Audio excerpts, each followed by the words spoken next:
Hello students, welcome you all on maximum mathematics YouTube channel. मैं श्रितेश श्रीवास्तव आप लोगों को अभी एनटीएससी सीरीज़ के अंदर क्लास 10th का अरिथमेटिक प्रोग्रेशन पढ़ा रहा हूँ।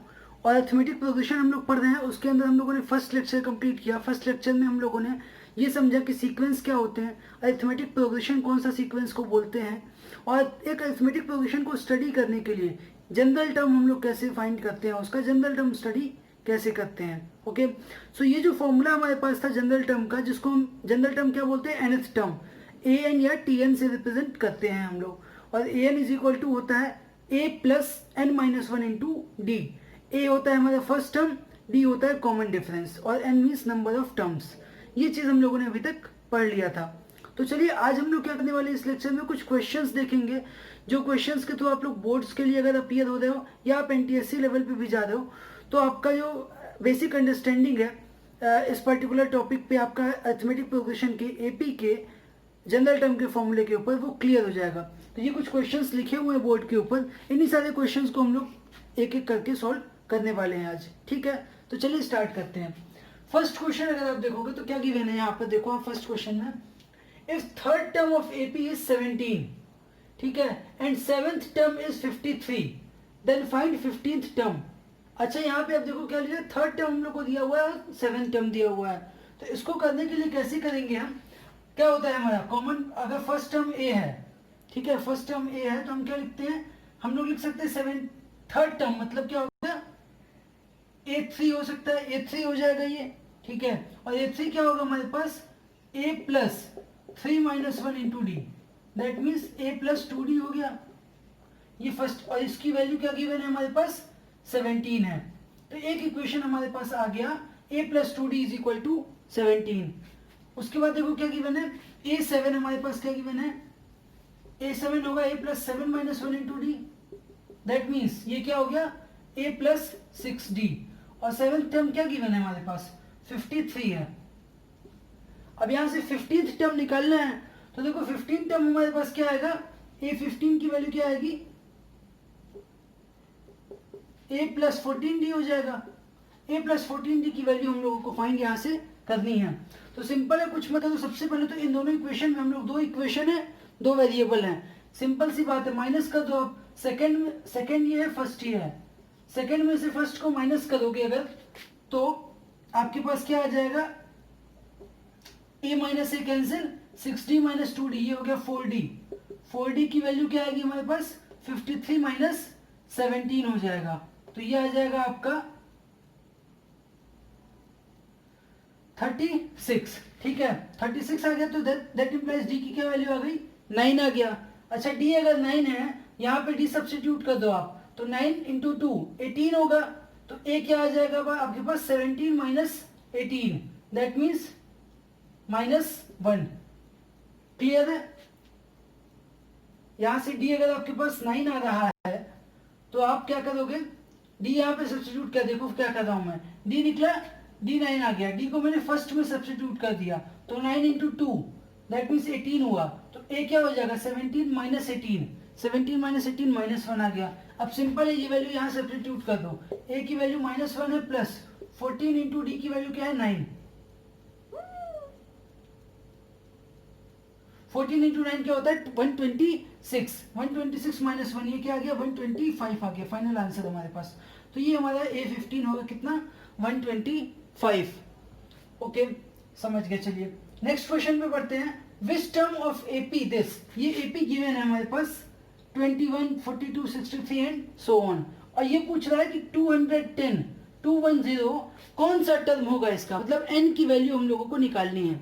तो हम लोग मान लेते हैं, क्या आप अगर बोर्ड्स के लिए जा रहे हो तो लिखोगे, let 201 is nth term of this AP, let 201 is nth term of this AP. अब इसका लिखने के बाद हम क्या बोलेंगे, tn इज इक्वल टू क्या होगा हमारे पास, a plus N minus one into D. tn की वैल्यू क्या गिवन है हमारे पास, अगर nth टर्म हम मान रहे हैं 210 को, तो tn क्या होगा, 210, तो 210 हो गया। अच्छा a क्या है आपके पास, 21, ये देखो आप फर्स्ट टर्म हमारे पास गिवन है 21, तो यहाँ पे आप सब्स्टिट्यूट कर दो 21 प्लस एन हम लोगों को निकालना है, तो n-1 रहने दो। उसके बाद क्या होगा, डी बताना है। तो डी कैसे निकलता है, किसी भी सक्सीडिंग में से प्रीसीडिंग माइनस कर दो, चलो सेकंड में से फर्स्ट माइनस कर दो, 42 माइनस 21 कितना आएगा, 21 हो गया। ठीक है, अब सिंपल सा यहां से सॉल्व करना है आपको, तो क्या करोगे आप, 21 मान लो मैंने यहाँ पे क्या किया, 21 प्लस ये क्या है 21 एन माइनस 21, तो 21 21 कैंसिल हुआ, 21 एन क्या आ गया 210 आ गया, तो एन कितना होगा 210 बाई 21 दैट इज 10 आ गया। तो मतलब 10th टर्म होगा जो ये 210 इसका आएगा। ठीक है, थर्ड क्वेश्चन देखते हैं। चलिए थर्ड क्वेश्चन क्या गिवन है, if common difference of AP is 7, किसी भी एपी का common difference that means D की वैल्यू हम लोग को कितनी गिवन है 7 है, निकालना क्या है a16 माइनस a8। तो आप देखो a16 क्या होगा, a plus 16 minus 1 into D, ये हो गया हमारे पास a16 माइनस a8 क्या होगा, a plus 8 minus 1 into D, ये क्या आ गया a प्लस 15d माइनस ये a प्लस 7d है, तो माइनस के साथ ब्रैकेट ओपन होगा तो क्या हो जाएगा माइनस ए माइनस 7d हो जाएगा। क्लियर है, a से a कैंसिल हो गया, ये क्या बचा 15d minus 7d, 15d minus 7d that means 8d। अब यहाँ पे क्या करो, d की वैल्यू आपको गिवन है क्या है 7 है, सब्स्टिट्यूट कर देंगे हम यहाँ पे तो क्या आ जाएगा 8 इंटू 7 दैट मीन्स ये हो गया 56 आ गई वैल्यू आपकी किसकी, a16 माइनस a8 की वैल्यू। ओके समझ गया, नेक्स्ट क्वेश्चन पे बढ़ते हैं। चलिए फोर्थ क्वेश्चन हमारा क्या है, 7 times the 7th term of AP is 11 that means बोल क्या रहा है 7 टाइम्स 7th टर्म मतलब 7 इंटू a7, इसकी क्या वैल्यू है, ये इक्वल किसके है 11 टाइम्स द 11th टर्म, तो 11 टाइम्स 11th टर्म मतलब a11 हो गया। ये एक इक्वेशन हमारे पास गिवन है क्वेश्चन में, निकालना क्या है find the 19th term, 19th term हम लोग को निकालना है, कैसे होगा, बहुत अच्छा क्वेश्चन है। अगर आप देखोगे कॉम्पिटिटिव अप्रोच से भी आपके लेवल पे एनटीएससी के लेवल पे अगर, तो एक अच्छा क्वेश्चन है यहाँ पे, कैसे आप करेंगे इसको, देखो 7 इंटू a7 हम क्या लिख सकते हैं, a7 अच्छा क्या होगा, a7 मतलब a plus 7 minus 1 into D, 7th term मतलब 7 माइनस 1 होगा, तो a प्लस 6d हो जाएगा ये, तो हम लिख सकते हैं 7 into a plus 6d is equal to क्या होगा 11 into a11 that means 11 times a11 मतलब क्या होगा, a11 मतलब a प्लस 10d, तो यहां लिख दो a प्लस 10d। फाइन, अब इसको सिंप्लीफाई करते हैं ब्रैकेट को, क्या होगा 7a plus 42 7 into 6 42d is equal to 11a plus 110d, ये हो गया आपके पास, ये आ गया। ठीक है, तो यहां से क्या हो गया 7 माइनस 11 कर दो, a को इस साइड शिफ्ट कर दो 11a को, 42d को इस साइड ले जाओ, तो 7a माइनस 11a क्या होगा minus 4a is equal to 110 minus 42, तो 110 माइनस 42 कितना होगा 68। ठीक है 68d हो जाएगा, तो यहां से क्या आ गया a की वैल्यू,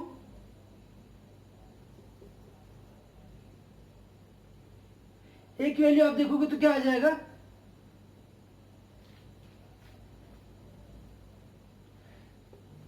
माइनस, ये माइनस जाएगा ही 68/4, डी के टर्म में वैल्यू हम लोग निकाल लेंगे किसकी a की, तो 68/4 आएगा दैट मीन्स 17d। ठीक है, a स्क्वायर क्या आ गई माइनस 17d। ठीक है, अच्छा यहाँ पे देखो एक चीज, सॉरी इस क्वेश्चन में एक चीज गलत है, यहाँ पे आपको 18th टर्म निकालना है। ठीक है, जो क्वेश्चन गिवन है बुक में वो है 18th टर्म, 18 टर्म होगा तो ये क्वेश्चन थोड़ा सा बनेगा, क्योंकि अगर 18 नहीं 19 निकालने तो थोड़ा डेटा हम लोग को चाहिए होगा, तो 18 टर्म को हम लोग देख रहे हैं। अच्छा a की वैल्यू क्या आ गई माइनस 17d, ये इक्वेशन हमारे पास आ गया।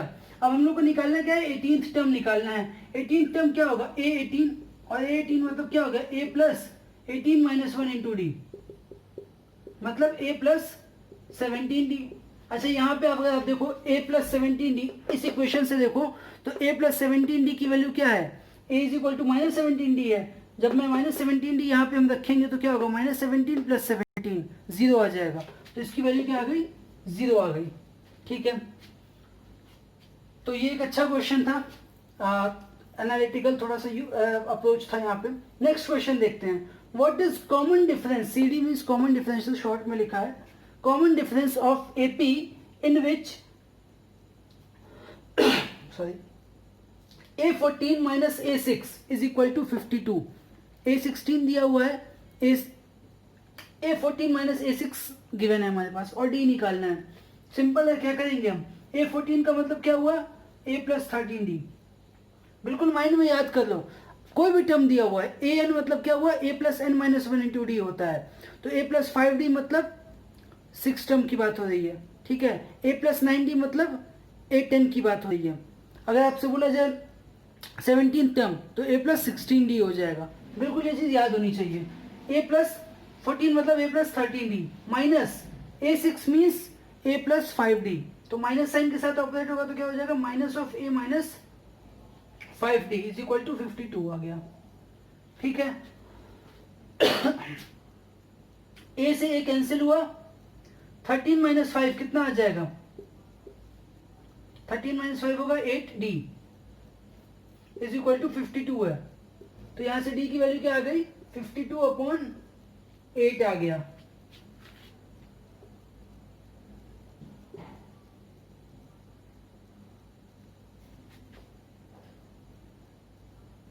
मतलब 6.5। ठीक है, आप 6.5 लिख सकते हो या 13/2 लिख सकते हो इसको। चलो 13/2 लिख देते हैं, थोड़ा सा अच्छा लगेगा। 13/2 हो गया, तो कॉमन डिफरेंस इसका आ गया 13/2 इस एपी का। चलिए अब लास्ट क्वेश्चन पे बढ़ते हैं हम लोग। लास्ट क्वेश्चन गिवन है, two AP have same common difference, दोनों का कॉमन डिफरेंस सेम है, दैट मीन्स डी की वैल्यू, कोई दो डिफरेंट एपीज होंगे, दोनों का कॉमन डिफरेंस सेम है, डी की वैल्यू दोनों के लिए सेम है, गिवन है। First term of both are -2 and -5 respectively. अच्छा, फर्स्ट टर्म डिफरेंट है दोनों का, फर्स्ट टर्म किसी का कुछ है किसी का कुछ है। Find difference between their fifth terms, fifth term के भी डिफरेंस, मतलब फर्स्ट टर्म का, फर्स्ट एपी का मान लो अगर T1 है, सेकंड का T2 है, तो T1 माइनस T2 हम लोगों को निकालना है। तो T1 माइनस T2 अगर देखो तो T1 क्या होगा, कोई भी एक एपी है, जनरल हम मानते हैं, चलो जनरल किसी एपी का फिफ्थ टर्म क्या होता है, A प्लस 4D। अगर A फर्स्ट टर्म है और D कॉमन डिफरेंस है तो फिफ्थ टर्म क्या होगा, A प्लस 4D होगा। लेकिन यहाँ पे क्या गिवन है, दो अलग अलग एपीज हैं, तो हम लोग क्या बोलेंगे, A1 प्लस 4D1 और A2 प्लस 4D2 बोल देंगे। तो A1 डिफरेंस मतलब A1 प्लस 4D1। अच्छा, D1 की जगह पे मैं क्या कर रहा हूं, D ही लिखूंगा। क्यों D, क्योंकि दोनों में कॉमन डिफरेंस तो सेम ही है, तो हम खाली D रहने देंगे इसको, यहां पे भी और अगले वाले में भी। माइनस क्या करेंगे किससे, A2 प्लस 4D से। बहुत छोटा, जो छोटा सा क्वेश्चन है, समझ अगर आपने लिया तो एक लाइन का क्वेश्चन है बस। अब क्या होगा, सिंपल सी चीज है, ब्रैकेट ओपन करोगे तो 4D है और -4D ये होगा, दोनों कैंसिल हो जाएंगे। रिजल्ट हमारे पास क्या आएगा, सिंपल सा A1 माइनस A2 खाली बचेगा, मतलब दोनों के फर्स्ट टर्म का हम लोगों को डिफरेंस निकालना है बस। तो A1 क्या है, -2 है, माइनस A2 क्या है, -5 है, तो माइनस ऑफ -5 दैट मीन्स +5 हो गया। ठीक है, +5 -2 क्या आ गया, 3। तो ये बेसिकली जो भी हम लोगों ने कॉन्सेप्ट पढ़ा था nth टर्म का, A plus n minus 1 into D, उस पर बेस्ड कुछ क्वेश्चंस थे, और ऑलमोस्ट यही क्वेश्चन होगा, यही इसी टाइप के क्वेश्चंस होंगे जो आप लोग को एग्जाम्स में आते हैं, जो आपसे एग्जाम्स में मल्टीपल चॉइस के बेस पे पूछे जाते क्वेश्चंस। कॉन्सेप्ट यही यूज होगा, यूज जो मेथड्स होंगे वो ऑलमोस्ट कॉन्सेप्ट, जो जिस तरीके के क्वेश्चंस बन सकते थे इस पे, वो मैंने ट्राई किया है कवर करने का। बाकी कुछ और भी क्वेश्चंस होंगे तो वो हम लोग लास्ट में पूरा चैप्टर खत्म होने के बाद कुछ क्वेश्चंस को कवर करेंगे, तो रिवीजन के फॉर्म में फिर से आप लोगों को ये मिल जाएगा। ठीक है, तो अगेन अगर आप लोग को ये लेक्चर आज का समझ में आया हो, कोई डाउट अगर आया हो, किसी चीज़ के बारे में कुछ ना समझ में आया हो, या कोई क्वेश्चन है जो आप मेरे से पूछना चाहते हो इस पर्टिकुलर टॉपिक से रिलेटेड, तो write down in comment box, comment में आप लोग मेंशन करिए उस अपने डाउट को या उस क्वेश्चन को, and I will answer for sure. मैं उसको आंसर करूँगा, आपके डाउट्स क्लियर करने की कोशिश करूँगा। सो आपको अगर ये पूरा लेक्चर समझ में आया हो, अच्छे से क्लियर हुआ हो, और आप आगे भी चाहते हो इस लेक्चर को हमारे यूट्यूब चैनल से अपनी एनटीएससी प्रिपरेशन को कंटिन्यू रखना, तो इस वीडियो को लाइक करिए, ज़्यादा से ज़्यादा लोगों तक शेयर करिए, जिससे कि और लोग भी इसका फ़ायदा ले सकें, और साथ में सब्सक्राइब करिए हमारे चैनल को, सो दैट नई वीडियोस जो भी अपलोड होंगी तुरंत आपको नोटिफिकेशन इसकी मिलती रहे। ठीक है, तो चलते हैं आज के लिए, बाय बाय। नेक्स्ट टॉपिक पे हम लोग नेक्स्ट टाइम पे हम लोग कवर करेंगे इसके आगे के टॉपिक्स अरिथमेटिक प्रोग्रेशन के। Okay, so thank you for today.